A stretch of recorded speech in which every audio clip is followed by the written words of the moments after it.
아들 지명에게 결혼식이 몇 시냐고 물어보려고 전화를 들었을 때 며느리 아영은 내 눈을 똑바로 응시하며 차갑게 비웃었다.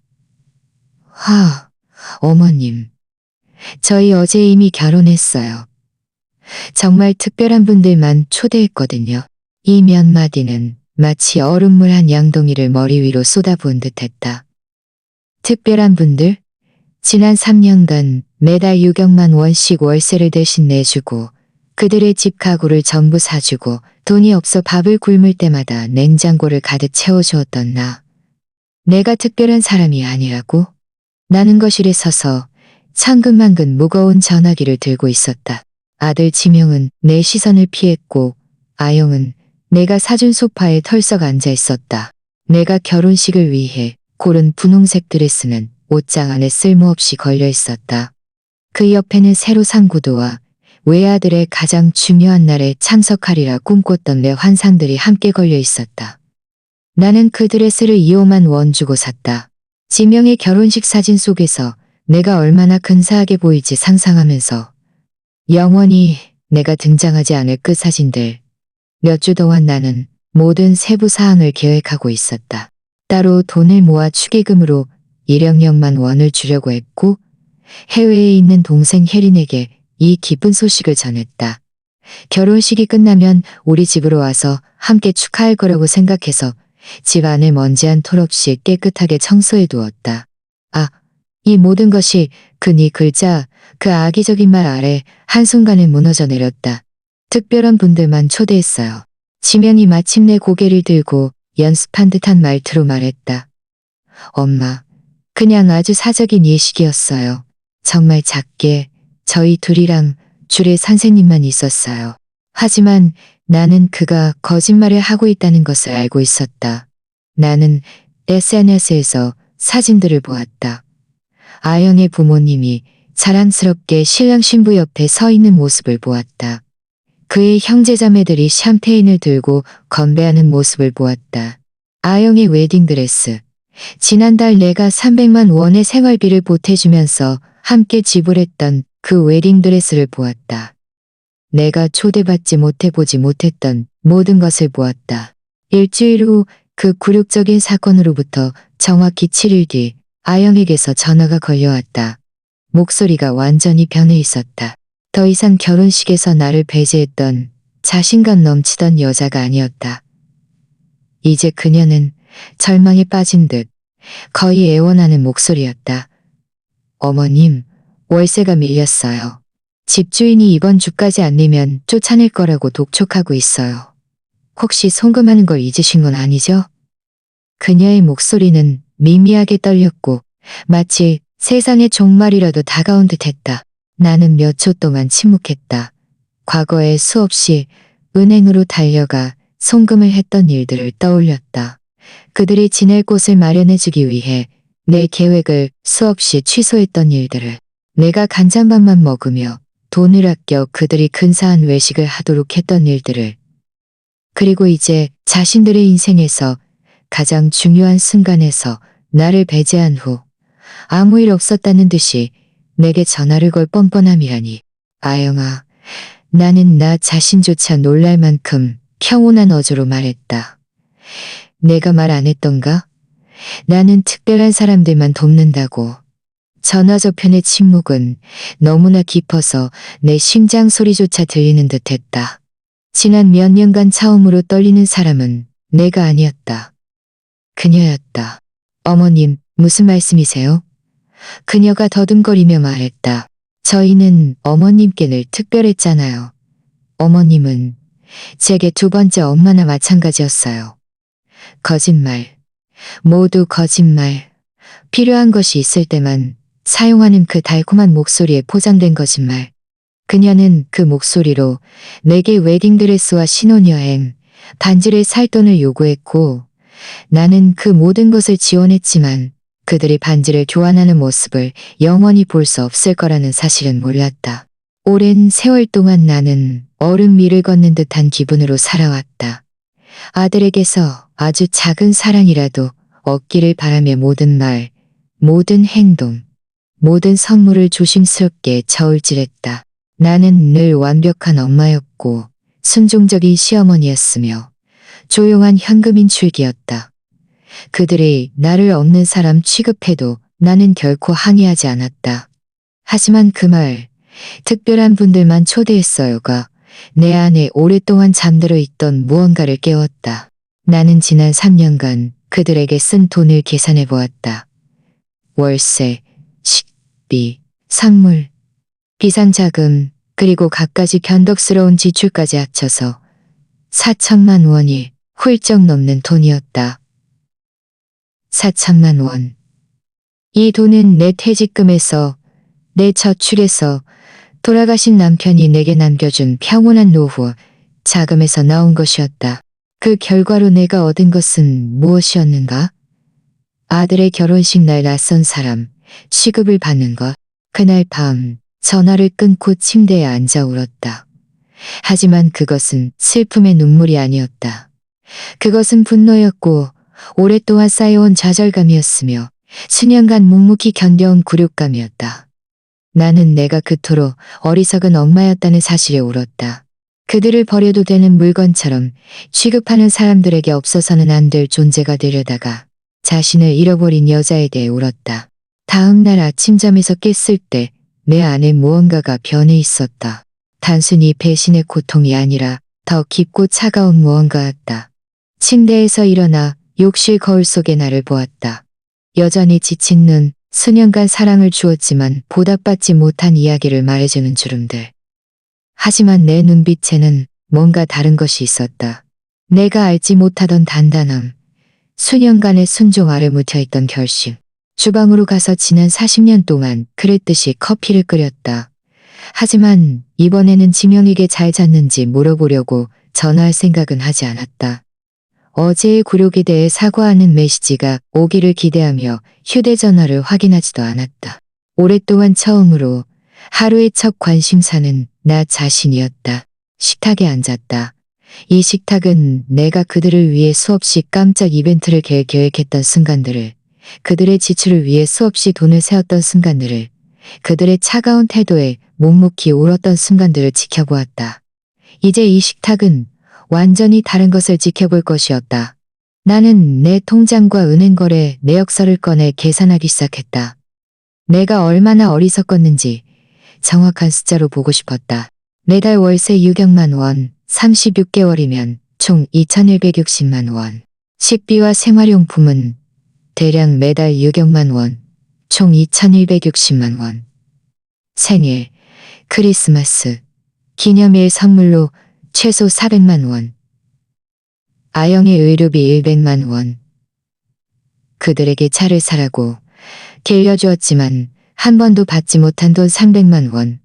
그들에게 차를 사라고 빌려주었지만 한 번도 받지 못한 돈 300만 원. 그들 아파트 에어컨 수리비 800만 원. 총 4천만 원이 훌쩍 넘는 돈이었다. 이것이 내가 낭비한 관대함의 정확한 숫자였다. 나를 존중하는 척조차 하지 않는 두 성인의 편안한 삶을 위해 전화벨이 울렸다. 화면에는 지면의 이름이 떴다. 화면에는 지면이 빠르게 뛰며 달려가서 그가 마침내 사과하고 모든 것이 오해였다고 설명해 주기를 기대했을 것이다. 하지만 이번에는 한 번, 두 번, 세 번 울리도록 내버려 두었다. 마침내 전화가 끊겼다. 나는 아무 일도 없었다는 듯 계속 커피를 마셨다. 10분 후 전화가 다시 울렸다. 이번에는 아영이었다. 이번에는 아영이었다. 할 얘기가 있어요. 나는 답장하지 않고 바로 삭제했다. 오후 2시 나는 산책을 나가기로 했다. 오랫동안 이렇게 목적 없이 산책을 해본 적이 없었다. 예전에는 항상 은행에 가서 송금하거나 마트에 가서 그들이 필요한 것을 사거나 약국에 가서 아영의 약을 타러 가야 했다. 오늘은 그저 걷고 싶어서 걸었다. 지명을 데리고 자주 놀러 갔던 공원을 지나갔다. 엄마가 최고야 라고 말하며 꼭 안아주던 귀여운 아이가 기억났다. 그 아이는 언제부터 나를 감정한 아이가 기억났다. 나는 언제부터 돈과 사랑을 혼동하기 시작했을까? 나는 언제부터 내 친아들의 애정을 사야 한다고 믿기 시작했을까? 그는 내가 자동이체를 수없이 설정했던 그곳에서 나는 문 앞에 멈춰 섰다. 김 부장님이 유리창 너머로 나를 보더니 손을 흔들었다. 나는 그를 수년 동안 알고 지냈다. 그는 지명과 아영에게 보낸 나의 모든 송금을 처리했다. 그는 내 계좌가 매달 텅 비어 그들의 삶을 채우는 것을 두 눈으로 지켜보았다. 나는 안으로 그의 사무실로 곧장 걸어갔다. 김 부장님, 내가 말했다. 설정된 자동이체를 전부 취소하고 싶어요. 그는 놀란 눈으로 나를 보았다. 3년 동안 그 송금들은 해가 뜨는 것처럼 규칙적이었다.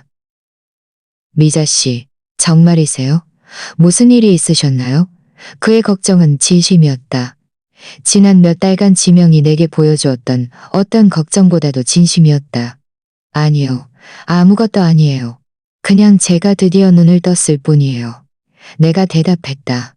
모든 것을 취소하고 싶고. 김 부장님이 취소 절차를 처리하는 동안 내 휴대전화는 끊임없이 울렸다. 지명, 아영, 또 지명. 마치 그들의 돈 흐름이 위험에 처했을 때를 감지하는 레이더여도 달린 듯했다. 나는 휴대전화를 완전히 꺼버렸다. 미자 씨, 김 부장님이 서류를 건네며 말했다. 제가 주제넘는 말을 해서 죄송하지만 수년 동안 어머님께서 가족에게 베푸는 것을 보아왔습니다. 어머님께서 압력 때문에 이런 결정을 내리신 건 아니길 바랍니다. 그의 말은 나를 깊이 감동시켰다. 은행 업무 외에는 나를 거의 알지 못하는 이 남자가 내 친아들보다 내 안녕을 더 걱정하다니. 압력 때문이 아니에요, 김 부장님. 오히려 저는 드디어 저 자신을 억압하는 것을 멈췄을 뿐이에요. 나는 은행을 나설 때 전에는 느껴보지 못했던 가벼움을 느꼈다. 마치 천근만근 무거운 짐을 그 사무실에 두고 온 듯했다. 지난 몇 년간 처음으로 내 돈이 완전히 나 자신의 것이 되었다. 나를 사람이 아닌 자원으로 여겼던 사람들에게 더 이상 재정적인 의무는 없었다. 집으로 돌아오는 길에 나는 지명과 아영을 기쁘게 해주기 위해 포기했던 것들을 생각했다. 그들의 돈을 아껴주기 위해 가지 못했던 여행들, 그들의 비상 상황에 대비해야 해서 더 이상 만나지 못했던 친구들, 나 자신에게 쓰는 모든 돈이 그들의 필요를 위한 돈에서 1원이라도 줄어든다고 생각해서 포기했던 취미들. 집에 도착하자 현관 앞에 차 3대가 주차되어 있는 것을 발견했다. 지명의 차, 아영의 차, 그리고 내가 알지 못하는 차 한 대. 내 피가 얼어붙었다. 그들은 열쇠를 가지고 있었다. 내가 그들을 믿었기 때문에 주었던 열쇠.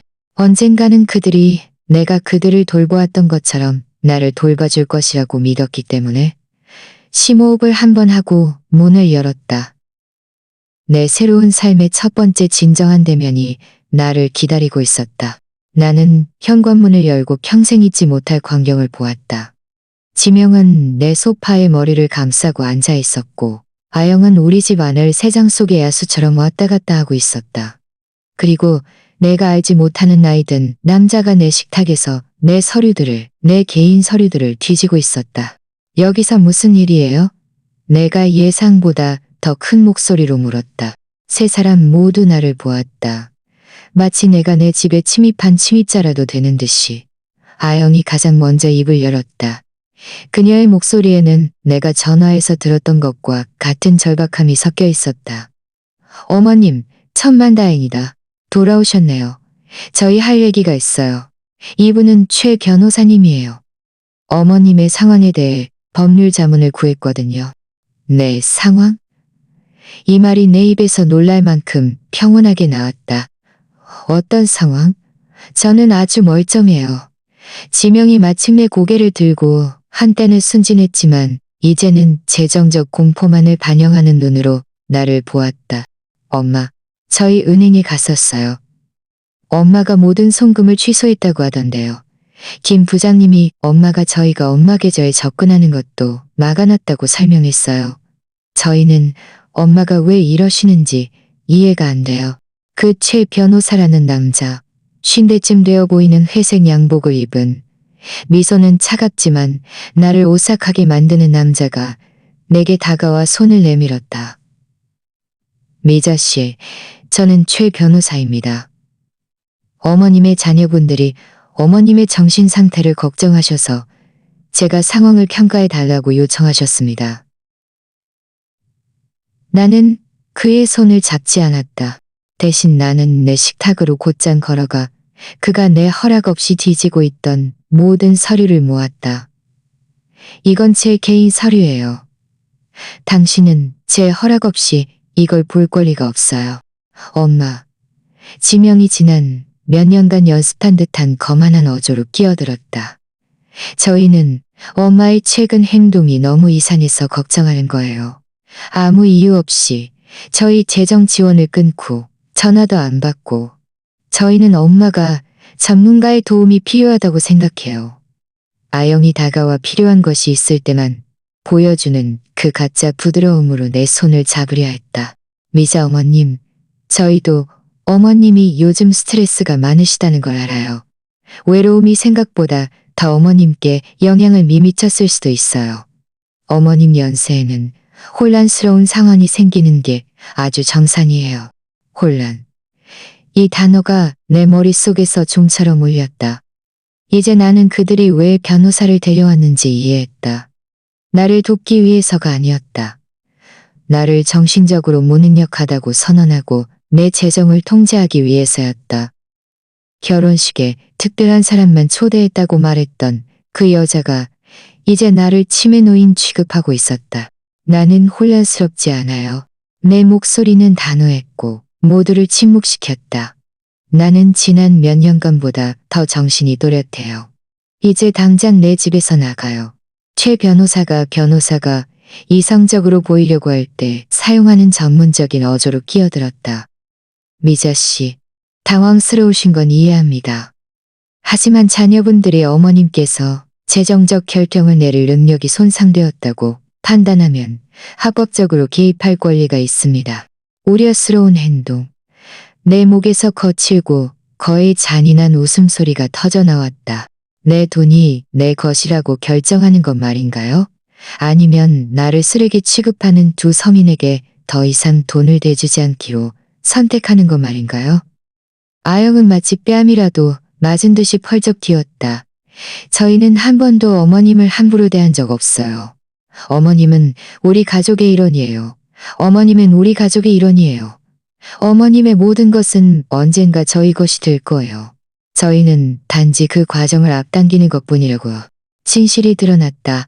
적나라하고 잔인한 진실. 내 모든 것은 언젠가 그들의 것이 될 것이라고. 그들의 마음속에서 나는 이미 죽은 존재였다. 그들은 단지 자신의 유산을 미리 수용하려 할 뿐이었다. 내가 70년 더 살든 70일 더 살든 그들에게 나는 문제가 생기면 걸어다니는 은행 계좌일 뿐이었다. 나가. 나는 문을 가리켰다. 세 사람 다 내 집에서 나가요. 지명이 일어섰다. 원하는 것을 얻지 못했을 때 보이는 그 고집스러운 표정으로. 엄마, 저희는 그냥 갈 수 없어요. 저희는 월세, 자동차 할부금, 그리고 엄마가 보증인으로 서준 신용카드 빚도 갚아야 해요. 엄마는 그냥 끊을 수 없다고요. 내가 못해? 내 목소리가 대화 내내 처음으로 높아졌다. 누가 내가 못한다고 했어? 지난 3년간 나는 내 명의도 아닌 집에 월세를 냈어. 내가 환영받지 못하는 집에 냉장고를 채웠고 내가 설 자리가 없는 삶을 지원했어. 최 변호사가 서류 가방에서 서류 한 묶음을 꺼내 내 식탁 위에 놓았다. 미자 씨, 저희는 이 전환을 더 원하려 했을 때까지만 임시적으로요.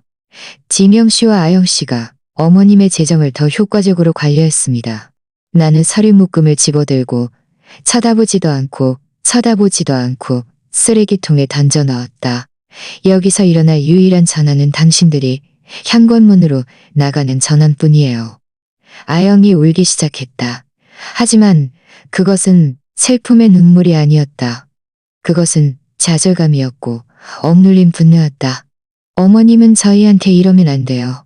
어머님만 믿고 저희가 다 계획했단 말이에요. 어머님 지원만 믿고 물건도 사고 재정적 약속도 했다고요. 내 돈에 기반한 약속이겠지. 내가 대답했다. 내 안녕도 아니고 내 행복도 아니고 내 동반도 아니고 오직 내 돈. 이제 나는 내 돈을 나 자신을 위해 쓰는 것이 더 낫다고 결정했어. 그랬더니 갑자기 내가 법적 보호가 필요한 혼란스러운 노인이 되었네. 지명이 내게 다가오려 했지만 나는 한 걸음 물러섰다. 그는 더 이상 악몽을 꾸면 내 품으로 달려오던 아이가 아니었다. 그는 35세의 남자였고 자신의 어머니를 자신과 아영의 편안한 삶을 가로막는 장애물로 여기고 있었다. 엄마, 저희가 실수했어요. 그가 후회하는 척하는 목소리로 말했다. 결혼식은 오해였어요. 아영이가 많이 긴장했고 저도 스트레스를 많이 받았어요. 엄마가 이성적으로만 돌아오시면 저희는 모든 걸 해결할 수 있어요. 이성적. 이 단어가 내 입안에서 쓰게 느껴졌다. 이성적이라는 것은 그들이 나를 낯선 사람 취급하는 동안에도 그들의 생활비를 계속 떼주는 것을 의미하는가? 이성적이라는 것은 내 외아들의 인생에서 가장 중요한 날에 배제된 것을 아무렇지 않은 척하는 것을 의미하는가? 최 변호사는 제안이 거절당하는데 익숙한 사람처럼 효율적으로 서류를 챙겼다. 미자 씨, 이 일은 아직 끝나지 않았습니다. 어머님의 가족에게는 합법적인 선택지가 있습니다. 어머님께서 정말 정신건강 문제로 비이성적인 결정을 내리신 것이라면 판사는 어머님께 후견인을 지정할 수 있습니다. 그의 말은 마치 단순한 가족 간의 조작 방문이 아니라는 것을 깨달았다. 이것은 실제적인 법적 위협이었다. 그들은 나를 무능력하다고 선언하고 내 일을 관리할 수 없게 만들려고 했다. 최 변호사님, 나는 그의 눈을 똑바로 보며 말했다. 69세의 여성을 위협하기 전에 먼저 조사를 좀 해보시는 게 좋을 겁니다. 40년 동안 완벽하게 자신의 재정을 관리해온 여성입니다. 홀로 아들을 키웠고 가정을 유지했으며 영광스러운 은퇴를 할 때까지 열심히 일했습니다. 그리고 지난주까지도 2명의 완전히 능력 있는 성인을 재정적으로 지원하고 있었습니다. 아영은 울음을 멈추고 마침내 본색을 드러내는 차가운 눈빛으로 나를 보았다. 이대로는 안 끝나요, 어머님. 저희도 저희 권리와 변호사가 있어요. 아주 잘 됐네. 내가 대답했다.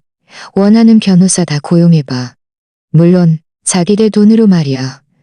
내 돈은 더 이상 너희들의 이런 법적 소동을 지원하는데 쓰이지 않을 테니까. 세 사람은 문을 향해 걸어갔다. 거절당하는데 익숙하지 않은 사람들의 상처받은 자존심을 안고 떠나기 전 지명이 마지막으로 나를 돌아보았다.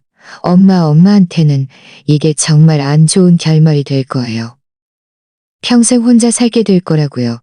정말 보살핌이 필요할 때 아무도 없을 거예요. 지명아, 나는 깊은 슬픔과 함께 수정처럼 맑은 정신으로 말했다. 나는 이미 오래전부터 혼자였어. 다른 점은 이제는 내가 스스로 선택한 것이라는 거야. 너희들의 방치 때문이 아니야. 문이 그들 뒤로 닫히자 나는 거시에 홀로 서서 지난 몇 년간 들어본 가장 아름다운 침묵에 둘러싸였다. 그것은 자유의 침묵이었다. 그날 밤 나는 잠을 이룰 수 없었다. 하지만 슬픔이나 후회 때문이 아니었다. 내 삶의 주도권을 되찾았다는 흥분 때문이었다. 나는 침대에 누워 깨어 있었고 전투를 준비하는 장군처럼 다음 행동을 계획했다. 지명과 아영이 싸움을 원한다면 나는 그들에게 전쟁을 선사할 것이다. 하지만 그것은 감정이 아닌 지혜로 싸우는 전쟁이 될 것이다. 아침 6시 나는 이미 옷을 입고 나갈 준비를 마쳤다. 첫 번째 목적지는 이 변호사님을 찾아가는 것이었다. 그는 오래전 남편의 유언장을 처리할 때 알게 된 사람이었다. 지명과 아영이 데려온 최 변호사와 달리 이 변호사님은 흠잡을 데 없는 평판을 가지고 있었고 노인들의 권리를 보호하는 데 전문이었다. 미자 씨, 내가 상황을 설명하자 그가 말했다. 어머님의 아들과 며느리가 어제 시도한 일은 생각보다 훨씬 흔합니다. 이것은 법적으로 노인 재정학대라고 불리는 범죄 행위입니다. 그들이 허락 없이 어머님 집에 들어와 어머님의 개인 서류를 뒤진 것도 불법 침입에 해당합니다. 그의 말은 나를 안심시켰고 동시에 경각심을 일깨웠다. 안심한 것은 내가 겪은 일이 실제로 학대라는 것을 확인받았기 때문이었고, 경각심이 든 것은 상황이 내가 생각했던 것보다 심각하다는 것을 깨달았기 때문이었다. 모든 것을 기록해야 합니다. 이 변호사님이 계속해서 말했다. 모든 송금, 모든 선물. 그들이 어머님께 돈을 요구하며 압력을 가했던 모든 순간을요. 그리고 어머님의 유언장도 수정해서 미래에 있을 어떤 조작 시도에서도 어머님의 자산을 보호해야 합니다. 우리가 내 재정 기록을 검토했을 때 이 변호사님은 숨을 들이켰다. 3년 안에 4천만 원이 넘는 돈이라니요. 미자 씨, 이 돈으로 어머님은 편안하게 살 수 있었고 여행도 갈 수 있었고 은퇴 생활을 즐길 수 있었을 겁니다. 그런데 어머님은 두 성인의 삶을 완전히 지원했고 그들은 어머님을 결혼식에 초대하는 최소한의 존중조차 보여주지 않았습니다. 이 변호사님 사무실을 나설 때 나는 이미 완전한 계획을 가지고 있었다. 첫째, 우리 집 모든 문 잠금 장치를 교체하는 것. 둘째, 미래의 무단 침입에 대비해 카메라가 달린 보안 시스템을 설치하는 것. 셋째, 그들과 어떤 관계도 없는 다른 은행의 새 계좌를 개설하는 것. 넷째, 수년 동안 미뤄왔던 내 삶을 시작하는 것. 다음 목적지는 철물점이었다. 사장님은 나를 수년 동안 알고 지냈다. 늘 지명과 아영의 아파트를 수리할 물건들을 사러 갔기 때문이었다. 이번에는 달랐다. 미자 씨, 오늘은 웬일이세요? 또 아들네 집에 무슨 일 있어요? 그는 나의 관대함을 지켜봐온 방관자로서의 익숙한 어조로 물었다. 아니요, 사장님. 이번에는 제 집을 위해서요. 모든 잠금장치를 바꿔야 해요. 사장님 가게에서 가장 좋은 품질로요. 그는 놀란 눈으로 나를 보았지만 더 이상 묻지 않았다. 그가 자물쇠를 고르는 동안 그의 아들 박준이 왔다. 그는 보안 시스템 설치를 하는 사람이었다. 이건 정말 하늘의 도움이었다. 박준 씨, 내가 말했다. 감시 카메라도 설치해야 해요. 완전한 시스템으로요. 돈은 문제가 안 돼요. 그들이 다음 날 설치하러 오기로 했을 때 나는 모르는 번호로 전화를 받았다. 아영이었다. 어제 대화 후 내가 그녀의 번호를 차단했기 때문에 다른 사람의 전화로 걸어온 것이었다. 어머님, 저 아영이에요. 제발 끊지 마세요.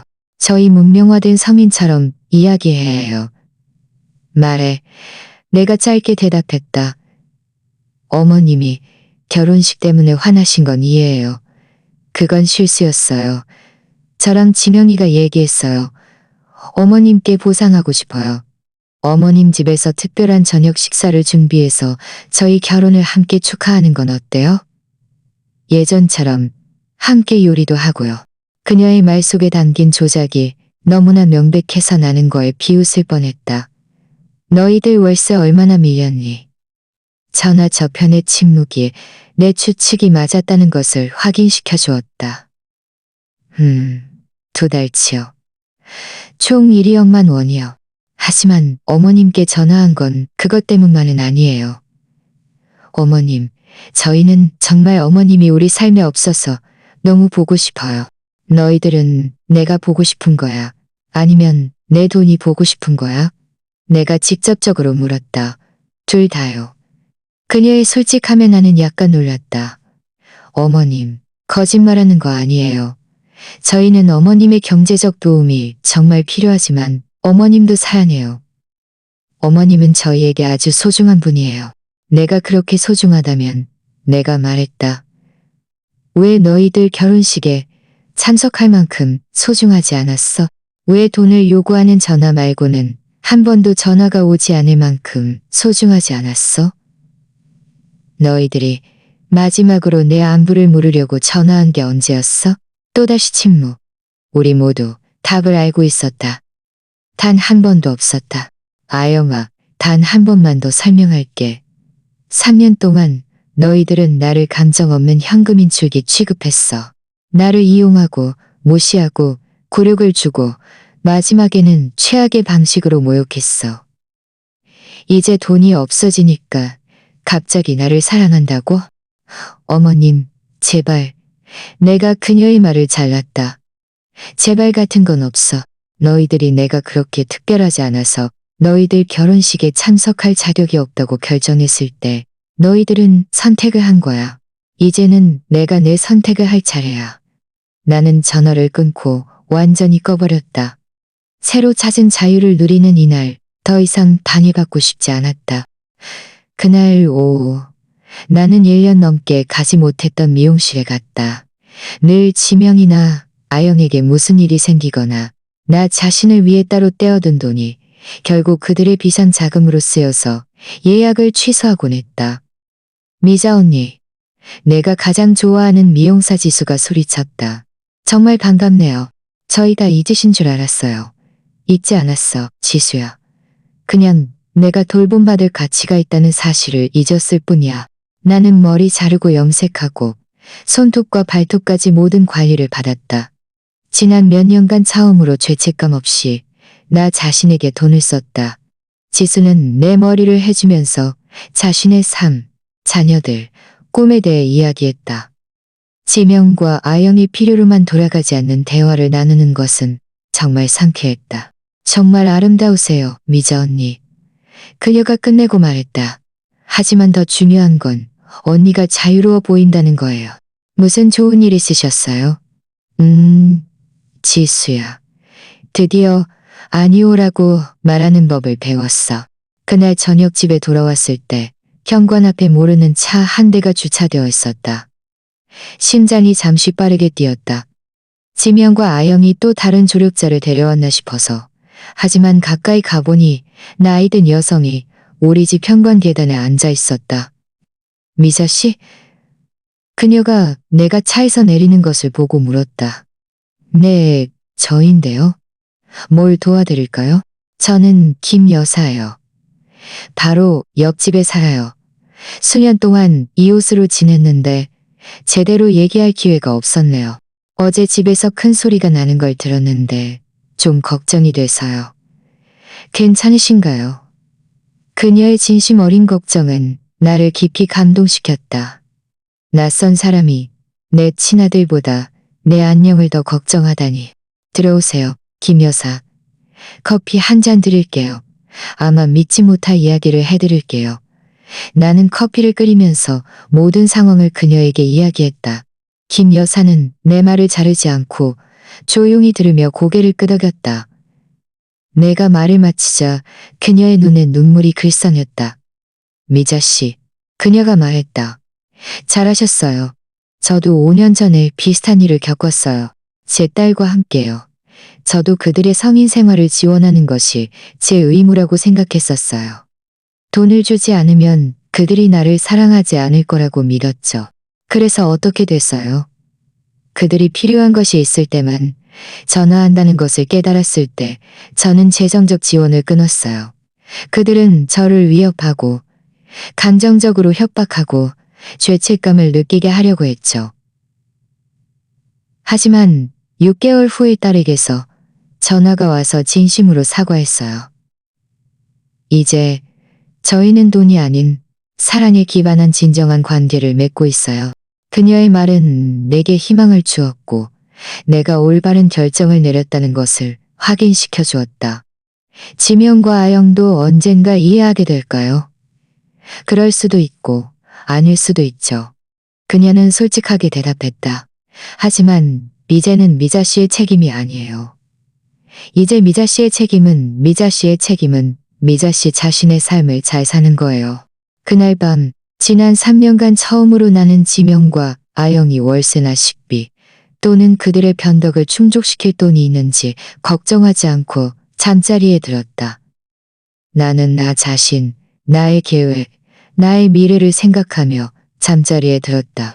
나는 지난 몇 년간보다 더 편안하게 잠들었다. 다음 날 아침 8시, 박준과 철물점 사장님이 제 시간에 와서 잠금장치를 교체하고 보안 시스템을 설치했다. 그들이 일하는 동안 내 휴대전화는 모르는 번호로 계속 울렸다. 아영은 여전히 다른 전화로 나에게 연락을 시도하고 있었지만 나는 새로운 기술을 개발했다. 내가 받기 불편한 전화는 완전히 무시하는 기술. 미자 씨, 박준이 카메라를 설치하면서 말했다. 이 시스템은 어머님께 완전한 안심을 드릴 거예요. 어머님 집에 누가 오는지 휴대전화로 확인할 수 있고 여기 안 계실 때도요. 만약 누군가 허락 없이 침입하면 시스템이 자동으로 경찰에 신고할 겁니다. 아이러니했다. 내 아들로부터 나 자신을 보호하기 위해 보안 시스템을 설치해야 한다니. 하지만 더 이상 예전처럼 마음이 아프지 않았다. 이것은 단지 내가 새로 얻은 평화를 유지하기 위한 실질적인 조치일 뿐이었다. 그들이 바쁜 동안 나는 수년 동안 하지 않았던 일을 하기로 결정했다. 해외에 있는 내 동생 혜린에게 전화하는 것.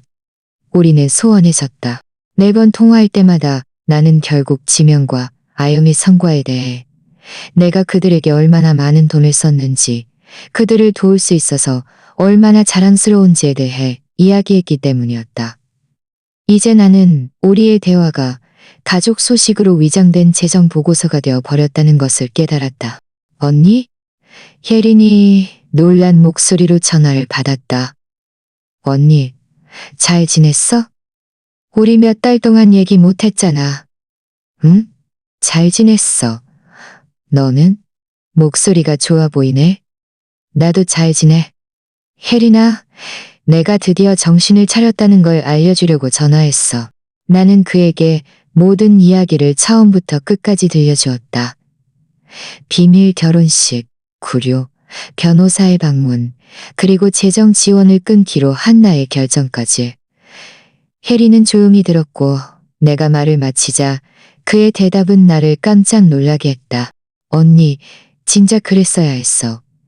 우리가 통화할 때마다 언니가 그들에게 얼마나 많은 돈을 주었는지 자랑하는 걸 들을 때마다 마치 사랑이 돈으로 측정되는 것처럼 들려서 내 마음이 아팠어. 늘 언니에게 뭔가 말해주고 싶었지만 어떻게 시작해야 할지 몰랐어. 무슨 말을 하고 싶었는데 지명이가 가족 모임에서 언니를 언급할 때 한 번도 감정적으로 말한 적이 없어. 늘 엄마가 이걸 해줬다거나 엄마가 저걸 사줬다고 말했지. 엄마가 보고 싶다거나 엄마를 정말 사랑한다고 말한 적은 없어. 언니는 사람이라기보다는 서비스 같았어. 그의 말은 상처가 되었지만 필요한 고통이었다. 마치 감염된 상처를 청소하는 것과 같았다. 아프지만 치유의 일부였다. 또 뭐가 내 눈에 띄었는지 알아? 혜린이 계속해서 말했다. 아영이가 언니를 언급할 때 늘 미래형으로 말했어. 미자 어머님이 안 계시면 우리가 집을 새로 꾸밀 수 있을 텐데 라거나 유산을 물려받으면 사업에 투자할 텐데 라고 말이야. 마치 언니가 죽어야만 그들이 진정으로 삶을 시작할 수 있는 것처럼 말이야. 이 소식은 내게 얼음물한 양동이를 끼얹는 것과 같았다. 그들은 나를 현금인 줄기 취급했을 뿐만 아니라 그들과 돈 사이에 놓인 일시적인 잔여물로 여기고 있었다. 내가 그들을 행복하게 해주려고 필사적으로 노력하는 동안 그들은 나 없는 미래를 계획하고 있었다. 혜린과의 전화를 끊고 주방에 앉아 모든 것을 소화했다. 45년간 진정으로 나를 사랑했던 남자와 결혼 생활을 했고 남편을 잃은 후 35년간 홀로 아들을 키웠다. 그리고 3년간 나를 수백만 원짜리 물건으로 여기는 두 성인을 지원하는 데 보냈다. 초인종이 울렸다. 새 감시 카메라로 보니 김 여사가 컵을 들고 서 있었다. 문을 열자 그녀가 내게 갓 끓인 커피 한 잔을 건넸다. 어제 말씀해 주신 것들을 생각하니 누군가 옆에 있어줄 필요가 있을 것 같아서요. 그녀는 내가 벌써부터 고마워하기 시작한 진심 어린 미소로 말했다. 우리는 거실에 앉았고 김 여사는 자신의 경험을 더 많이 공유해 주었다. 제 딸도 예전에 저한테 아영이가 어머님께 했던 말과 똑같이 말했어요. 엄마는 제게 두 번째 엄마나 마찬가지예요. 저희는 엄마께 정말 특별해요. 어차피 언젠가 이 모든 게 저희 것이 될 거예요. 이 모든 게 연습된 대본이에요. 미자 씨, 그들은 다 감정적 협박 매뉴얼에서 배운 거예요. 정말 그런 매뉴얼이 있다고 생각하세요? 내가 농담 반 진담 반으로 물었다. 공식적으로는 없겠죠. 하지만 그들은 모두 같은 책을 읽은 것 같아요. 1장 자신이 없어서는 안 될 존재라고 느끼게 하라. 2장 끊임없이 재정적 위기를 만들어라. 3장 저항하면 정신 상태를 의심하라. 우리는 둘 다 웃었지만 그것은 씁쓸한 웃음이었다. 우리 자신의 자녀들에게서 이런 예측 가능한 행동 패턴을 알아차리는 것은 우스꽝스러우면서도 비극적이었다. 김 여사님, 재정 지원을 끊은 후에 죄책감을 느끼신 적 있으세요? 차은석 달동아는 매일 그랬죠. 그녀는 솔직하게 대답했다. 하지만 나중에 결과를 보기 시작했어요. 제 딸은 두 번째 직업을 구해야 했고 매주 주말 골프 치러 가던 사위는 아르바이트를 찾기 시작했어요. 그들은 수입 범위 내에서 사는 법을 배웠고 더 중요한 것은 제가 사람이자 자원이 아니라는 것을 배웠다는 거예요. 그날 오후 나는 오랫동안 미뤄왔던 일을 하기로 결정했다. 남편의 묘소에 가는 것. 늘 지명이나 아영에게 필요한 것이 있다는 핑계를 대거나 그들의 비상 자금을 위해 택시비를 아낀다는 핑계를 대며 공원 묘지에 가지 않았다. 공원 묘지는 조용하고 아름다웠다. 남편의 묘비는 몇 달 동안 청소하지 않아서 약간 관리가 소홀해 보였다. 나는 그의 묘비 옆 잔디밭에 앉아 마치 그가 듣는 것처럼 그에게 말했다. 여보, 사랑해요. 제가 한동안 길을 잃었던 것 같아요. 당신이 떠난 후에 저는 모든 에너지를 지명에게 쏟았어요. 세상에서 가장 좋은 엄마가 되어 아버지가 없는 그의 빈자리를 채워주려고 했죠. 하지만 그 과정에서 저 자신이 되는 것을 잊었던 것 같아요. 산들바람이 불었고 한순간 그가 내 말을 듣고 있는 듯한 느낌이 들었다. 우리 아들이 제가 알지 못하는 사람으로 변했어요. 아니면 어쩌면 그는 늘 그랬는데 제가 보려하지 않았던 것일 수도 있죠. 아이고, 당신도 그가 어떤 사람인지 알잖아요. 당신이 제게 남겨준 평온한 돈을 저는 그들의 삶을 유지하는 데 다 썼어요. 하지만 더 이상은 안 돼요, 여보. 저는 교훈을 얻었어요. 나는 그의 묘비를 청소하고 새 꽃을 놓았다. 1시간 더 그곳에 머물며 평화를 즐겼다. 지난 몇 년간 처음으로 지명과 아영의 위기를 해결하기 위해 서둘러 집으로 돌아갈 필요가 없었다.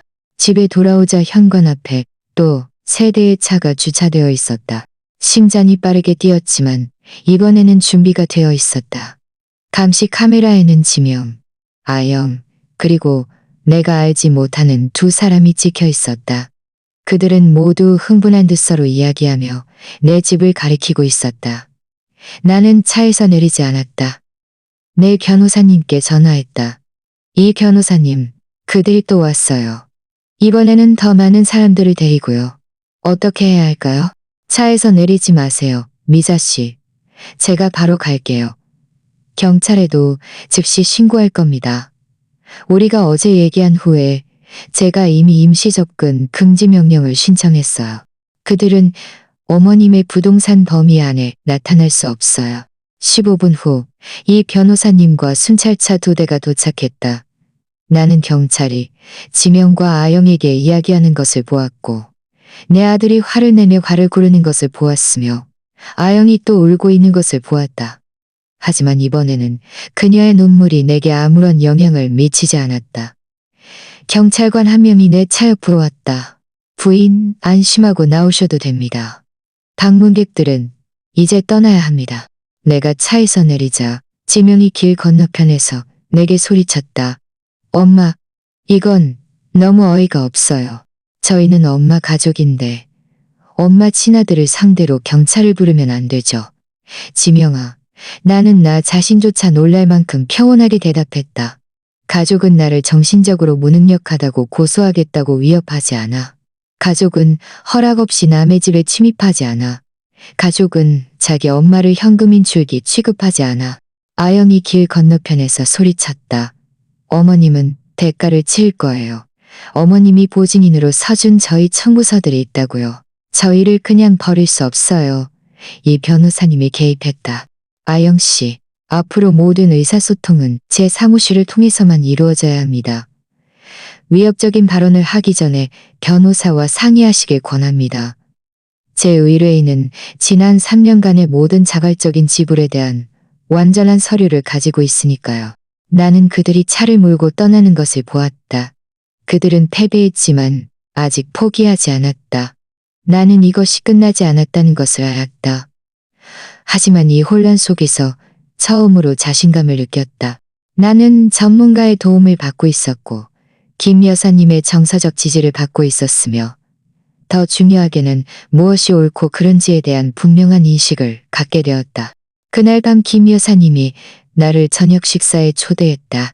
나는 그의 방문했던 딸을 만났고 건강한 가족 관계가 무엇인지 내 눈으로 직접 보았다. 그들은 서로를 존중하며 대화했고 서로의 삶에 진심으로 관심을 가졌으며 함께 웃었다. 저녁 내내 그의 딸은 단 한 번도 돈을 언급하지 않았다. 이것이 내가 지명과 함께 원했던 것이었다. 그의 딸이 떠난 후 나는 김 여사님께 솔직하게 털어놓았다. 어쩌면 언젠가 그렇게 될지도 몰라요. 그녀가 대답했다. 하지만 먼저 그가 어머님을 존중할 가치가 있는 사람으로, 단순히 수입원이 아닌 사람으로 배우는 것이 중요해요. 지난 몇 주간 처음으로 나는 미래에 대한 희망을 품고 잠들었다. 이어지는 날들은 놀랍도록 평온했다. 보안 카메라에는 지명과 아영이 매일 몇 번씩 우리 집 앞을 차로 지나가는 모습이 찍혔다. 때로는 아주 천천히, 때로는 몇 분 동안 멈춰 서 있기도 했다. 하지만 차에서 내리지는 않았다. 마치 나의 일상을 연구하며 다음 행동을 위한 완벽한 시기를 찾고 있는 듯했다. 이 변호사님은 모든 방문을 기록하라고 조언했고 나는 날짜와 시간을 상세히 기록했다. 그들의 끈기는 우리에게 유리합니다. 그가 말했었다. 경고 후 그들이 나타날 때마다 우리는 영구 접근 금지 명령을 신청할 근거를 강화하는 겁니다. 금요일 아침, 내가 여유롭게 아침 식사를 하고 있을 때 초인종이 울렸다. 감시 카메라에는 단정하게 옷을 입은 젊은 여성이 서류 가방을 들고 전문적인 미소를 짓고 있었다. 나는 그녀를 알지 못했지만 그녀의 자세는 이것이 사교 방문이 아니라는 것을 말해주고 있었다. 안녕하세요, 미자 씨. 내가 문을 열자 그녀가 말했다. 저는 노인복지센터의 강 사회복지사입니다. 어머님께서 위험에 처해 있을 수 있다는 신고를 받아 안녕평가를 진행해야 합니다. 내 피가 얼어붙었다. 지명과 아영이 일을 더 크게 벌였다. 이것은 더 이상 사설 변호사의 위협이 아니었다. 그들은 이제 정부까지 끌어들였다. 신분증 좀 볼 수 있을까요? 내가 침착함을 유지하려 했으며 물었다. 네, 물론이죠. 그녀는 합법적으로 보이는 공식 신분증을 보여주었다. 저는 강 사회복지사입니다. 안에 들어가서 어머님과 이야기해도 될까요? 나는 그녀를 들여보냈다. 거절하는 것이 내 사건에 더 불리할 것이라는 것을 알았기 때문이었다. 강 사회복지사는 내 거실에 앉아 서류 가방에서 양식을 꺼냈다. 미자 씨, 저희가 받은 보고서에는 어머님의 재정적 행동에 중대한 변화가 나타났다고 되어 있습니다. 가족과의 연락을 끊었고 편집증으로 불필요한 보안 시스템을 설치했으며 친척들의 합법적인 의료 지원을 거부한 것으로 보입니다.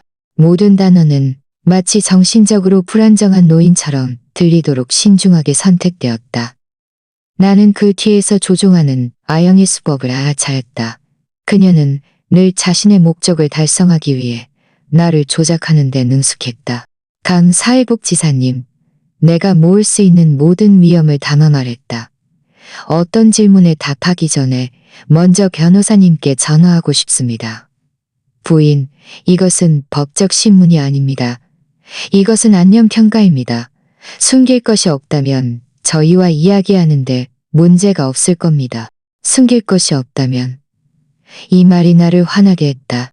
이것은 학대자들이 자신들의 침해 행위를 정당화하기 위해 사용하는 논리와 같았다. 당신이 결백하다면 사생활 침해에 대해 불평해서는 안 된다. 강 사회복지사님, 저는 변호사님께 전화할 겁니다. 여기서 기다리셔도 되고 나중에 다시 오셔도 됩니다. 하지만 제 법률 대리인이 있는 자리에서만 질문에 답할 겁니다. 나는 이 변호사님께 전화했고 그는 20분 안에 도착했다. 그가 들어와 사회복지사를 보았을 때 그의 표정은 진지해졌다. 강 사회복지사님, 그가 신분증을 확인한 후 말했다. 여기에 법원 명령을 가지고 계시길 바랍니다. 그렇지 않으면 제 의뢰인은 제 법률 대리인 아래에 있으며 어떤 무단 평가도 괴롭힘에 해당합니다. 선생님, 강 사회복지사의 자신감은 전망 못했다. 저희는 이 여성의 안녕에 대한 가족의 우려 보고서를 받았습니다. 저희는 조사를 진행할 의무가 있습니다. 어떤 가족요? 이 변호사님이 날카롭게 물었다. 변호사 대리인 없이 법정 위임잔에 서명하게 하려 했던 그 가족인가요? 허락 없이 집에 침입하여 개인 서류를 뒤진 그 가족인가요? 그의 돈으로 살면서 중요한 행사에서 그를 배제한 그 가족인가요? 이 변호사님이 서류 가방에서 서류 묶음을 꺼내 식탁 위에 놓았다. 저는 여기에 제 의뢰인이 겪은 재정적 학대와 감정적 학대에 대한 완전한 증거를 가지고 있습니다. 3년 동안 그의 계좌에서 4천만 원이 넘는 돈이 인출되었고 체계적인 사회적 배제와 감정적 협박도 있었습니다. 만약 여기서 조사해야 할 것이 있다면 그것은 결코 제 의뢰인이 아닙니다. 강 사회복지사는 서류를 볼수록 표정이 불안해졌다. 분명히 그녀가 받은 정보와 눈앞의 현실이 일치하지 않았다. 미자 씨, 그녀가 마침내 내게 물었다. 왜 그렇게 갑자기 아드님에 대한 경제적 지원을 끊기로 결정하셨는지 설명해 주실 수 있으신가요? 제가 이용당했다는 것을 깨달았기 때문이에요. 내가 간단히 대답했다. 그들에게 저는 엄마가 아니라 은행 계좌였다는 것을 깨달았기 때문이에요. 나를 물건 취급하는 사람들의 삶을 지원하는 것에 지쳤기 때문이에요. 하지만 가족을 돕는 것이 어머님의 책임이라고 생각하지 않으세요? 이 질문이 나를 격분시켰다. 강 사회복지사님, 어머니로서의 제 책임은 제 아이를 18세까지 키우고 교육시키고 독립적인 성인이 될 도구를 주는 것이었습니다. 제 아들은 이미 35세예요. 그는 결혼했고 스스로를 부양할 능력이 충분해요. 그의 성인 생활을 지원하는 것은 제 책임이 아니라 제 선택이었고 저는 더 이상 그렇게 하지 않기로 선택했습니다. 이 변호사님이 끼어들었다. 강 사회복지사님, 35세의 성인이 69세 어머니의 도움 없이는 월세를 낼 수 없다는 것이 정상적인 상황이라고 생각하십니까? 강 사회복지사는 즉시 대답하지 않았다. 그녀가 전체 상황을 재평가하고 있다는 것을 알 수 있었다. 미자 씨, 잠시 후 그녀가 내게 물었다. 어머님 스스로 재정을 관리하고 계신가요? 완전히요. 제 은행 거래 내역서, 투자 내역, 납세 기록을 보여드릴 수 있습니다. 모든 것이 제때 이루어지고 질서정연합니다. 저는 독립적으로 생활하고 있으며 보시다시피 집도 잘 관리하고 있습니다. 제 몸도 돌보고 운전도 하고 이웃들과도 관계를 맺고 있습니다. 약 복용하고 계신가요? 비타민과 보충제만요. 약물 치료가 필요한 질병은 없습니다. 이 변호사님이 덧붙였다. 제 의뢰인은 저희 법적 절차의 일환으로 방금 완전한 건강평가를 받았습니다. 그의 정신적, 신체적 상태는 모두 매우 양호합니다. 강 사회복지사는 서류 가방을 닫고 한숨을 쉬었다.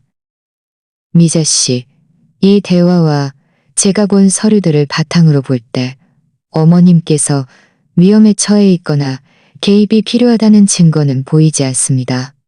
저는 이 사건을 종결하겠습니다. 그녀가 떠난 후 이 변호사님과 나는 몇 분 동안 침묵했다. 미자 씨, 그가 마침내 말했다. 이 일은 계속해서 확대될 겁니다. 지명과 아영은 어머님의 돈을 되찾기 전에는 포기하지 않을 거예요. 우리는 다음 행동을 준비해야 합니다. 그날 오후 사회복지사의 방문을 되돌아보면서 중요한 사실을 깨달았다. 더 이상 피해자라고 느끼지 않았다. 나는 내 삶을 다시 통제하게 되었고 싸울 준비가 된 여자라고 느꼈다. 나는 혜린에게 전화해서 무슨 일이 있었는지 이야기했다. 혜린은 모든 것을 들은 후 말했다. 이 이야기에서 가장 인상 깊었던 게 뭔지 알아? 지명과 아영이 얼마나 나쁜지가 아니라 언니가 얼마나 강해졌는지야. 그의 말은 나를 깊이 감동시켰다. 그가 옳았다. 한 달 전만 해도 사회복지사의 방문은 나를 무너뜨렸을 것이다. 나 자신을 의심하게 만들고 문제에서 벗어나기 위해 그들에게 다시 돈을 줄까 생각하게 만들었을 것이다. 하지만 이제 나는 내 결정에 흔들림이 없었다. 그날 저녁 김 여사님이 와인 한 병을 들고 방문했다. 미자 씨, 언니와 축배를 들고 싶어서요. 뭘 축하해요? 오늘 또다시 언니의 자유에 대한 공격을 막아내고 승리한 것을 축하하는 거예요. 언니가 단호해질 때마다 더 강해질 거예요. 우리는 내 새로운 힘, 내 새로운 삶, 그리고 내가 오랫동안 갈망했지만 알지 못했던 자유를 위해 건배했다. 김 여사님, 우리가 와인을 마시면서 내가 말했다. 언젠가 어린 지명을 그리워하지 않게 될 날이 올까요? 아마 아닐 거예요. 아마 아닐 거예요. 그녀는 솔직하게 대답했다. 하지만 그 향수가 언니를 지금의 지명이라는 감옥에 가두는 것을 멈출 거예요. 그녀의 말에는 깊은 지혜가 담겨 있었다.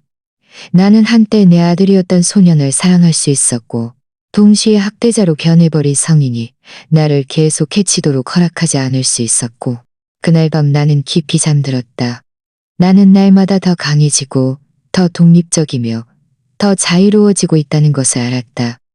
지명과 아영은 계속해서 나를 조종하고 협박하고 위협할 수 있겠지만 그들은 이미 나에 대한 통제권을 잃었다. 내 새로운 삶은 이제 막 시작되었다. 두 주가 더 지나도록 지명과 아영에게서 소식이 없었다. 나는 그들이 이제 현실을 받아들였을지도 모른다고 생각하기 시작했다.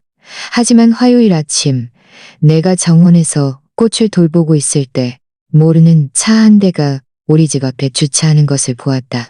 양복을 입은 나이든 남자와 서류 가방을 든 젊은 여성이 차에서 내렸다.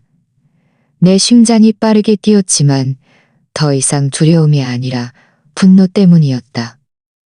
그들은 도대체 몇 번이나 같은 속임수를 쓸 작정인가? 그 남자가 미소 없는 미소를 띠고 내게 다가왔다. 미자 씨, 저는 윤 교수입니다. 노인 정신과 의사죠. 이분은 제 비서미 씨입니다. 어머님의 가족이 어머님의 정신 상태를 평가해 달라고 저희를 고용했습니다. 저는 정신평가가 필요 없어요. 나는 정원에 서서 그들에게 가까이 가지 않았다. 그리고 당신들은 허락 없이 제 사유지에 침입했어요. 부인 윤 교수가 고집스럽게 말했다. 어머님의 아드님이 어머님을 매우 걱정하고 있습니다. 어머님의 성격에 급격한 변화가 있었고 돈에 대해 비이성적인 행동을 보이며 편집증 증상도 있다고 말했습니다. 간단한 평가만으로도 이러한 우려를 해소할 수 있습니다.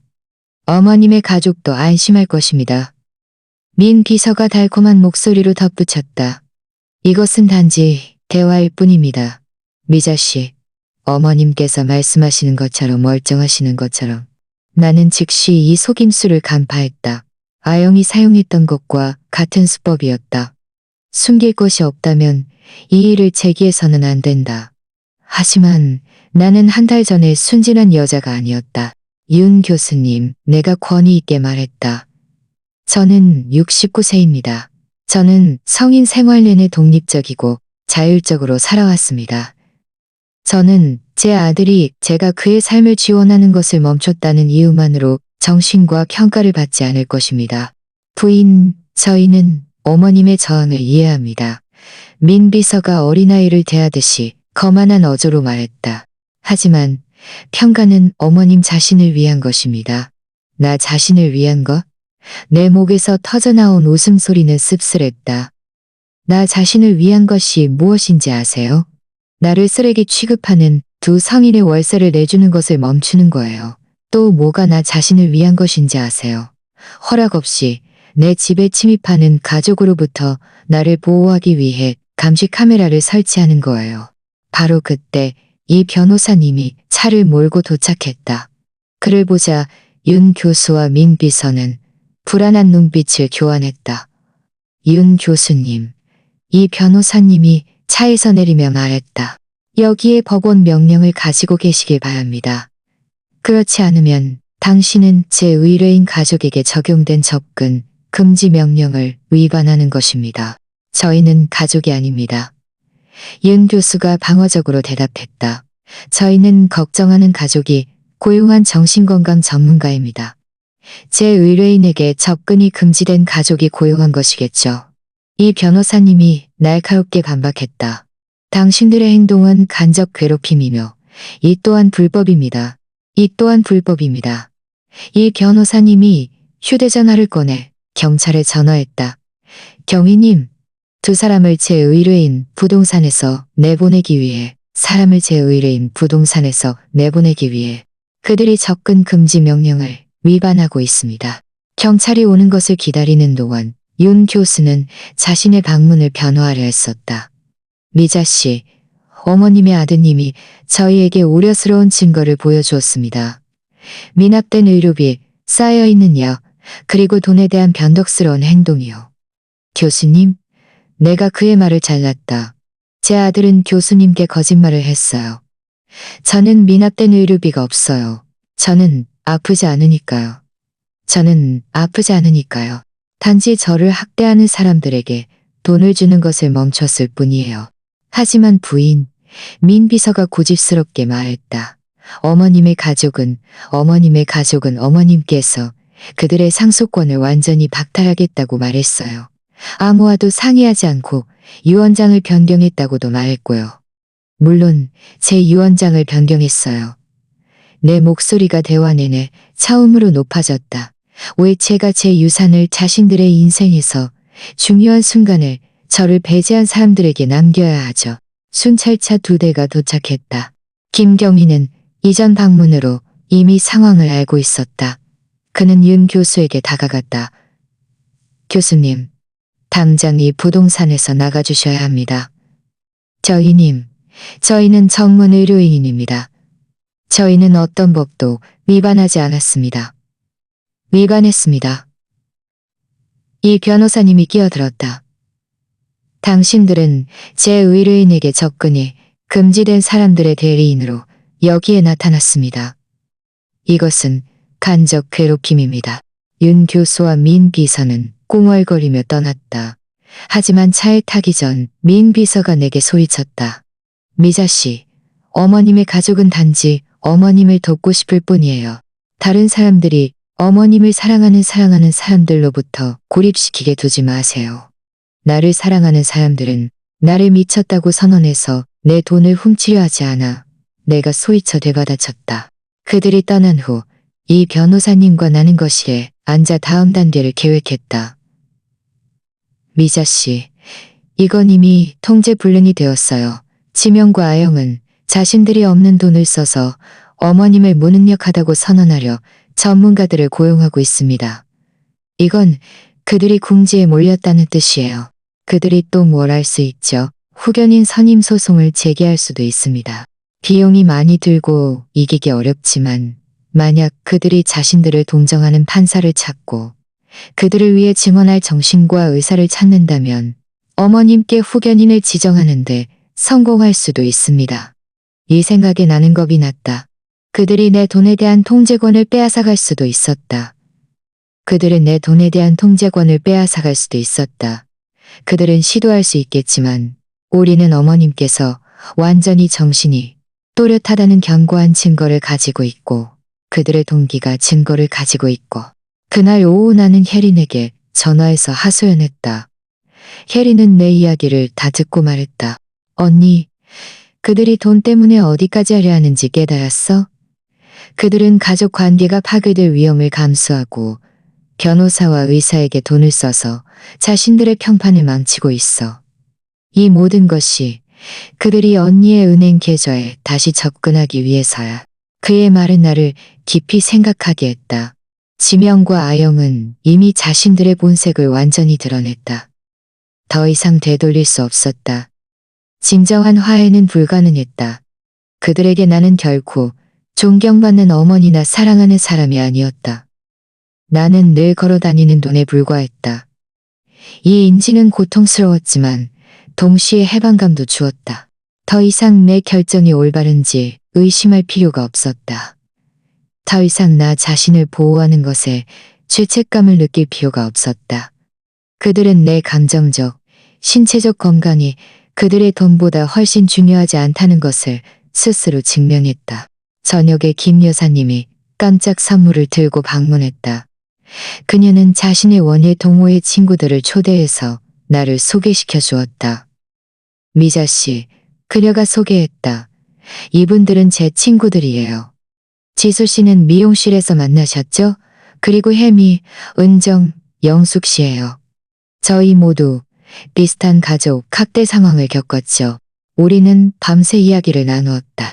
혜미는 계속해서 돈을 빌리는 오빠와 선을 그어야 했고, 은정은 돈이 필요할 때만 찾아오는 딸과 관계를 끊었다. 영숙 씨는 손자들이 자신을 은퇴 계획으로 여긴다는 것을 알고 유언장을 수정해야 했다. 가장 마음 아픈 것은 내가 솔직하게 말했다. 그들에게 준 돈을 잃은 것이 아니라 제가 가지고 있다고 생각했던 사랑을 한 번도 소유한 적이 없었다는 것을 깨달은 거예요. 미자 씨, 80세의 영숙 씨가 자신의 지혜로 말했다. 진정한 사랑은 사고 팔 수 없어요. 만약 돈을 주고 사야 한다면 그것은 결코 진짜가 아니었을 거예요. 그녀의 말은 마치 고약처럼 상처받은 영혼을 달래주었다. 그녀의 말이 옳았다. 나는 늘 사랑이 아니라 관심을 사고 있었다. 나는 늘 환상 속에서 살고 있었다. 제가 뭘 발견했는지 아세요? 내가 새 친구들에게 말했다.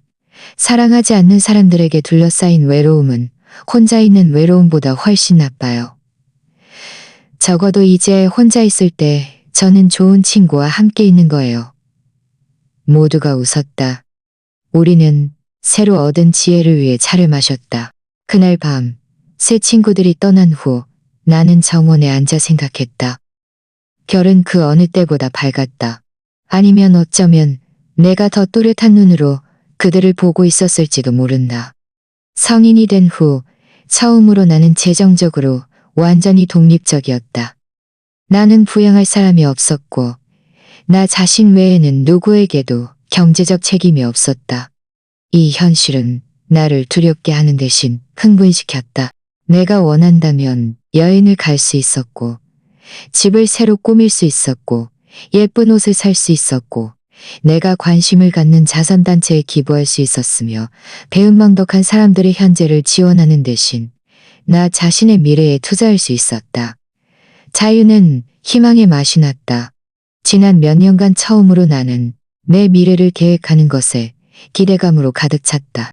정신과 의사가 방문한 지 한 달 후 나는 드디어 이 전쟁에서 이겼다고 생각하기 시작했다. 나는 아름다운 일상을 만들었다. 여유롭게 아침 식사를 하고 신문을 읽고 정원을 가꾸고 김 여사님과 새 친구들과 점심을 먹고 오후에는 수년 동안 포기했던 활동에 몰두했다. 지명과 아영의 개인 재무 책임자가 되기 전까지 내가 열정적으로 했던 그림을 다시 그리기 시작했다. 하지만 목요일 아침 내가 새 이젤의 꽃을 그리고 있을 때 이 변호사님이 우리 집에 왔다. 그의 얼굴은 어두웠고 내 피가 얼어붙었다.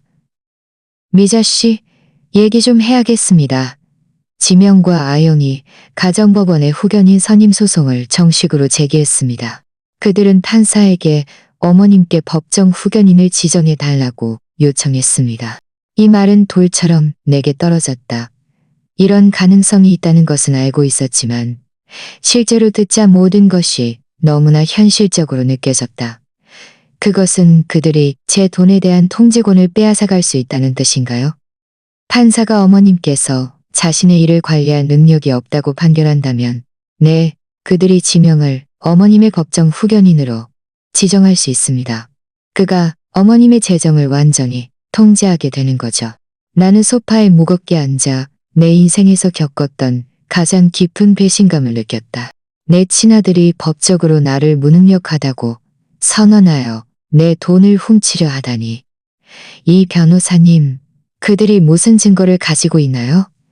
변호사님도 보셨겠지만 저는 완전히 정상이에요.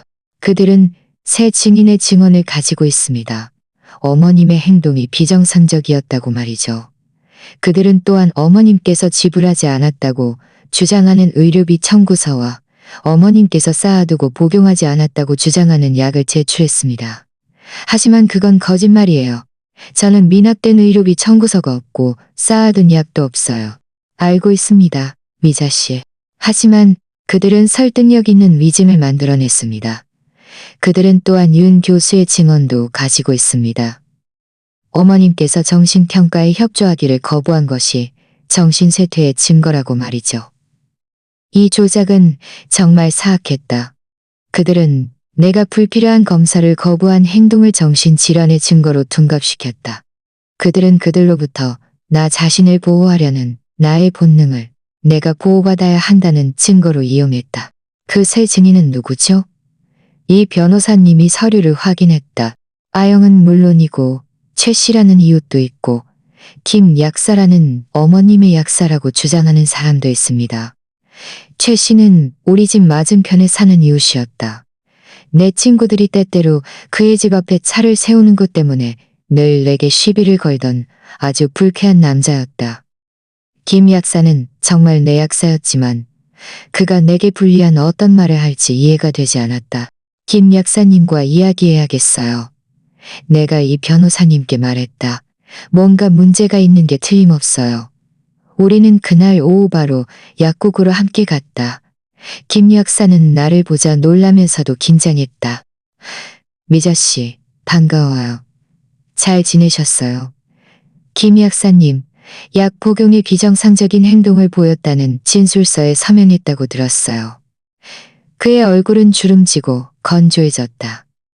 미자 씨, 몇 주 전에 며느님이 여기 와서 어머님의 약 복용 상황에 대해 물었어요. 어머님께서 요즘 행동이 너무 이상해서 걱정된다고 말했죠. 그래서 그에게 뭐라고 말했어요? 제가 언니가 거의 비타민만 사고 가끔 아스피린 같은 것만 산다고 설명했어요. 언니는 정기적인 처방전이 없다고요. 하지만 그가 언니가 건강을 제대로 돌보지 않는다는 증거라고 우겼어요. 이 변호사님이 개입했다. 김 약사님, 어떤 서류에 서명하셨나요? 그가 서류를 가져왔어요. 미자 씨가 불규칙한 약 구매 패턴을 가지고 있음을 확인합니다라고 쓰여 있었어요. 저는 그게 의료보험 같은데 필요한 건 줄 알았어요. 소송에 쓰일 줄은 몰랐어요. 내 자신의 약사마저도 그가 완전히 이해하지 못하는 서류에 서명하도록 속임을 당했다니. 아영의 조작은 정말 끝이 없었다. 김 약사님, 내가 말했다. 무슨 일이 있었는지 정확히 설명하고 제가 약 복용에 문제가 없다는 것을 명확히 하는 진술서를 작성해 주셔야 해요. 물론이죠, 미자 언니. 이 오해에 대해 정말 죄송합니다. 약국을 나선 후 우리는 최 씨를 만나러 갔다. 우리가 그의 문을 두드리자 그는 노골적인 적대감으로 우리를 맞이했다. 뭐 하러 왔어요? 최 씨, 제 의뢰인의 행동에 대한 진술서에 서명하셨다고 들었습니다.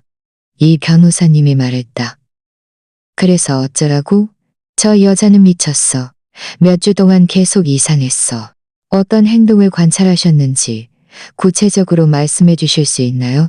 그 감시 카메라 같은 걸 설치해서 무슨 전쟁 지역에 사는 것처럼 굴고 하루 종일 이상한 사람들이 찾아오고 길거리에서 자기 가족한테 소리 지르고.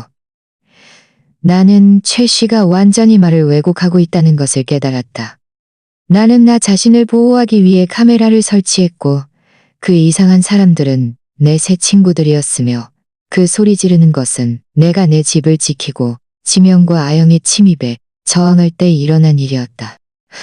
최 씨, 내가 말했다. 제가 왜 감시 카메라를 설치했는지 아세요? 몰라. 알고 싶지도 않아. 제 아들과 며느리로부터 저를 보호하기 위해서예요. 그들은 허락 없이 제 집에 침입하고 저를 위협했어요. 그건 미친 사람이나 할 말 같네요. 그가 잔인하게 대답했다. 그와는 이성적으로 대화할 방법이 없었다. 그의 증언은 악의적으로 해석된 표면적인 관찰에 기반한 것이었다. 그날 밤 이 변호사님과 나는 앉아서 우리의 방어 전략을 계획했다. 미자 씨, 우리는 우리 자신의 정신평가가 필요합니다. 제 동료 중에 정 교수라는 분이 계십니다. 그는 정신능력평가 전문가입니다. 그가 어머님께서 완전히 정신이 또렷하다는 것을 공식적으로 확인해 줄 수 있을 겁니다. 지명과 아영이 판사를 매수했다면요? 이 모든 것이 소용없게 될지도 몰라요. 이미 나를 무능력하다고 선언하기로 결정했다면요? 미자 씨, 법률 시스템이 완벽하지는 않지만 완전히 부패한 것도 아닙니다. 우리는 어머님께서 정신이 정상이라는 확실한 증거를 가지고 있고 그들의 동기가 경제적이라는 증거도 가지고 있습니다. 우리는 끝까지 싸울 겁니다. 다음 날 나는 정 교수의 진료실에 갔다. 그녀는 50대쯤 되어 보이는 여성으로 눈빛은 온화했지만 예리했다.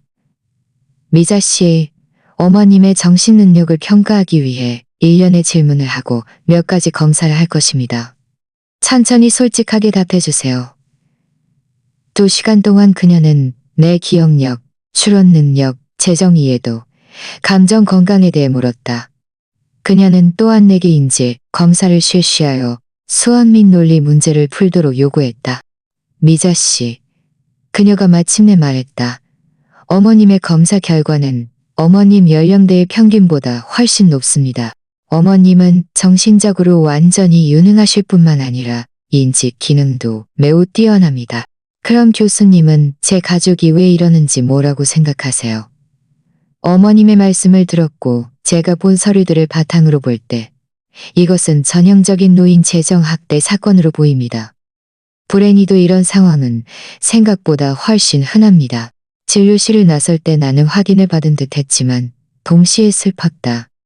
내 정신 상태가 전문가로부터 확인을 받았다는 것은 해방감이었지만 이 법적 싸움이 현실적이고 필요하다는 것을 증명하기도 했다. 그날 오후 김 여사님이 우리 원예 동호회 친구들을 긴급 회의에 소집했다. 내가 그들에게 후견인 선임 소송에 대해 말하자 그들은 모두 분노했다. 미자 씨, 혜미가 말했다. 저희가 증언해 드릴게요. 저희는 언니와 몇 주 동안 함께 지냈어요. 누가 봐도 언니는 멀쩡해요. 어머님은 제가 아는 40대 여성들보다 더 정신이 또렷하고 강하세요. 은정이 덧붙였다. 80세의 영숙 씨가 자신의 지혜로 내 손을 잡았다. 미자야, 네 아들이 하는 짓은 새로운 일이 아니야. 수세대 동안 탐욕스러운 자녀들은 부모를 미쳤다고 선언해서 그들의 돈을 차지하려 해왔지. 하지만 너에게는 피해자들이 가지지 못한 것이 있어. 증거 서류가 있고 법적 지원이 있으며 너를 위해 증언할 수 있는 친구들이 있어. 그녀의 말은 내게 희망을 주었다. 나는 혼자가 아니었다. 나는 강한 여성들로 이루어진 군대를 가지고 있었고 그들은 나의 변화를 직접 목격했다. 이 모든 일에서 가장 슬픈 게 뭔지 아세요? 내가 그들에게 말했다. 지명과 아영이 돈 때문에 미래의 어떤 화해 가능성도 타개할 준비가 되어 있다는 거예요.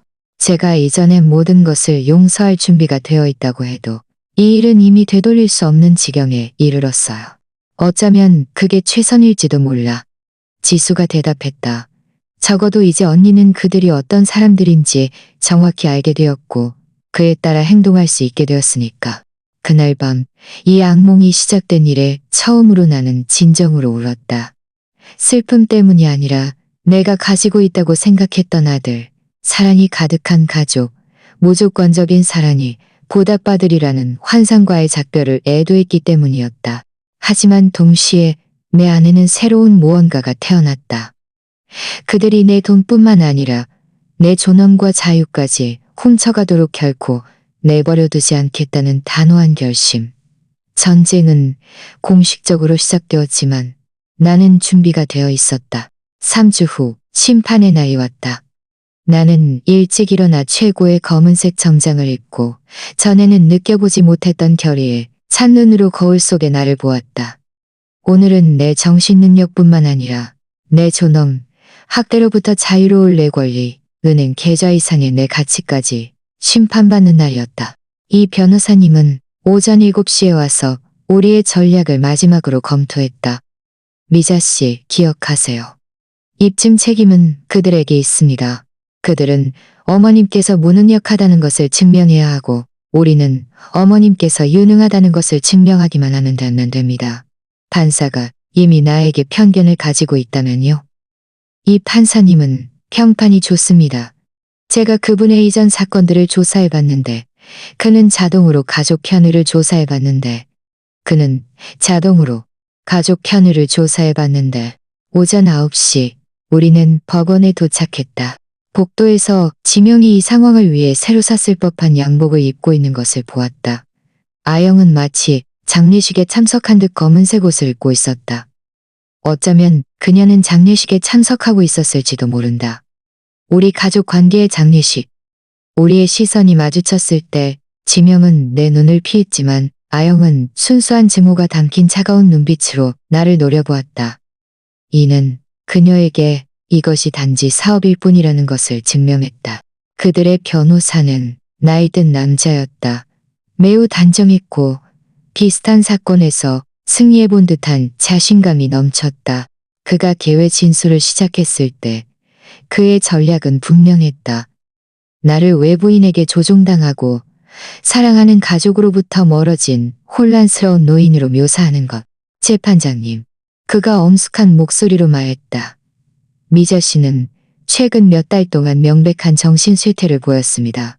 합리적인 설명 없이 가족에 대한 모든 경제적 지원을 끊었고 탄집증으로 불필요한 보안 시스템을 설치했으며 그의 취약한 상황을 명백히 이용하는 이웃과 변호사의 영향 아래 친척들과 단절되었습니다. 모든 단어는 마치 나의 자율성을 침해처럼 나의 자유를 외부 조종처럼 들리게 하기 위해 신중하게 선택되었다. 이어서 그들은 증인들을 소환했다. 아영이 가장 먼저 증언했다. 그녀의 연기는 아카데미 상담이었다. 그녀는 울면서 내가 어떻게 완전히 변했고 얼마나 적대적이고 편집증적으로 변했으며 자신을 사랑하는 가족과 어떻게 단절되었는지 묘사했다. 재판장님, 그녀가 흐느끼며 말했다. 어머님은 제게 늘 두 번째 엄마 같았어요. 그의 정신 상태가 악화되는 것을 보니 제 마음이 찢어지는 것 같아요. 저희는 그저 그가 필요한 보살핌을 받을 수 있도록 돕고 싶을 뿐이에요. 설득력 있는 눈물로 포장된 거짓말. 이 변호사님이 그녀를 교차 신문하자 그녀 이야기에 그녀를 드러났다. 아영 씨, 제 판정에게 마지막으로 의뢰인께 돈을 요구하는 것이 아닌 이유로 전화한 것이 언제였는지 말씀해 주실 수 있습니까? 아영은 더듬거렸다. 저희는 늘 모든 것에 대해 얘기했어요. 구체적인 날짜를 말씀해 주실 수 있습니까? 정확한 날짜는 기억나지 않아요. 하지만 당신과 당신의 남편은 의뢰인을 결혼식에 초대하지 않았다는 것이 사실입니까? 그것은 아주 작은 예식이었어요. 의뢰인이 결혼식에 대해 물었을 때 당신은 특별한 사람들만 초대했다고 말했다는 것이 사실입니까? 아영의 얼굴이 붉어졌다. 그 말은 맥락에서 벗어났어요. 그럼 당신의 시어머니에게 그가 특별한 사람이 아니라고 말한 올바른 맥락은 무엇입니까? 다음은 지명이었다. 그가 증인석에서 진실을 말하겠다고 맹세한 후 내 정신 상태를 비방할 준비를 하는 것을 보는 것은 내 인생에서 가장 고통스러운 순간 중 하나였다. 내가 홀로 키웠고 내 평생의 에너지를 바쳤던 아이였다. 저희 어머니는 저희에게 늘 관대하셨습니다. 그가 증언했다. 하지만 최근에 변덕스럽고 비이성적으로 변했어요. 저희는 그가 그를 이용하려는 사람들에게 조종당하고 있다고 믿습니다. 이 변호사님이 그를 신문하자 그의 가면은 완전히 벗겨졌다. 지명 씨, 지난 3년 동안 어머님께로부터 얼마나 많은 돈을 받으셨습니까? 정확한 숫자는 모르겠습니다. 4천만 원이라는 숫자가 정확하다고 생각하십니까? 아마 그럴 겁니다. 그는 늘 관대하셨으니까요. 그럼 어머님을 방문했을 때 돈을 요구하지 않은 적이 몇 번이나 됩니까? 귀를 찢을 듯한 침묵. 당신과 당신의 아내가 허락 없이 제1의인의 집에 침묵. 저희는 그가 재정을 관리하는 것이 제1의인 서류를 뒤졌다는 것이 사실입니까? 저희는 그의 개인 서류를 뒤졌다는 것이 사실입니까? 저희는 그를 걱정했어요. 35세의 나이에 69세 어머니의 도움 없이는 월세를 낼 수 없습니까? 지명은 품위 있게 대답할 수 없었다. 이후 최 씨는 내가 이른바 비정상적인 행동을 보였다고 증언했지만 이 변호사님이 세부 사항을 추궁하자 그는 나와 직접 이야기한 적이 없으며 모든 정보는 표면적인 관찰에 기반한 것이라고 인정했다. 윤 교수는 내가 평가를 거부한 것이 정신 쇠퇴의 증거라고 증언했지만 이 변호사님은 우리가 정 교수에게서 받은 평가 서류를 제시했고 이는 그의 결론을 완전히 반박했다. 다음은 우리 차례였다. 이 변호사님은 먼저 내 약사 김 약사님을 소환했다. 그는 자신이 어떻게 소가 내 약 구매 습관을 왜곡하는 진술서에 서명하게 되었는지 설명했다. 정 교수는 나의 뛰어난 정신 상태에 대해 증언했고 흠잡을 데 없는 인재 검사 결과를 제출했다. 은혜의 김 부장님은 나의 재정님은 나의 재정은 나의 정신이 또렷함, 새로운 해때 증언했으며 자동이체를 취소한 나의 경신이 완전히 이성적이었고 정식 절차에 따라 처리되었고 정식 절차에 따라 처리 완전히 이성적이었고 마지막으로 내가 증언할 차례였다. 나는 품위 있게 일어나 증인석으로 걸어갔다. 69년간 쌓인 경험, 고통에서 얻은 지혜, 역경 속에서 발견한 힘을 느꼈다. 이 변호사님은 내가 증언을 마치도록 이끌었고 나는 내 이야기를 완전히 들려주었다. 3년간 쓴 4천만 원이 넘는 돈, 결혼식에서 배제된 굴욕, 끊임없는 감정적 협박, 내 사생활 침해, 법적 위협. 미자 씨, 이 변호사님이 마침내 내게 물었다. 왜 아들과 며느리에 대한 경제적 지원을 끊기로 결정하셨습니까? 왜냐하면 마침내 제가 그들에게서 받은 것이 사랑이 아니라는 것을 깨달았기 때문이에요. 내가 또렷하고 큰 목소리로 대답했다. 그것은 가족 관계로 위장된 사업 거래였어요. 제 돈은 환영받았지만 저 자신은 환영받지 못했어요. 어머님의 결정을 후회하십니까? 저는 이 결정을 내리는데 너무 오래 걸렸다는 것을 후회할 뿐이에요. 지명의 변호사는 교차신문에서 나를 혼란스럽게 보이게 하려 했지만 나는 그의 모든 질문에 명확하고 정확하게 답했다. 그가 내 새 친구들이 나를 조종했다고 암시하려 했을 때 나는 그에게 이것이 수년 만에 처음으로 돈에 대한 이해관계가 아닌 상호 존중에 기반한 관계를 맺게 된 것이라고 설명했다. 최종 변론에서 지명의 변호사는 내가 외부 주정의 피해자라고 주장했다. 이 변호사님의 반박은 파괴적이었다. 재판장님, 오늘 우리가 여기서 본 것은 무능력한 노인의 사건이 아닙니다. 오랜 세월 동안의 재정적, 감정적 학대로부터 자신을 해방시킬 힘을 마침내 찾아낸 한 여성의 이야기입니다. 원고는 정신적 무능력에 대한 어떤 실제적인 의학적 증거도 제시하지 못했습니다.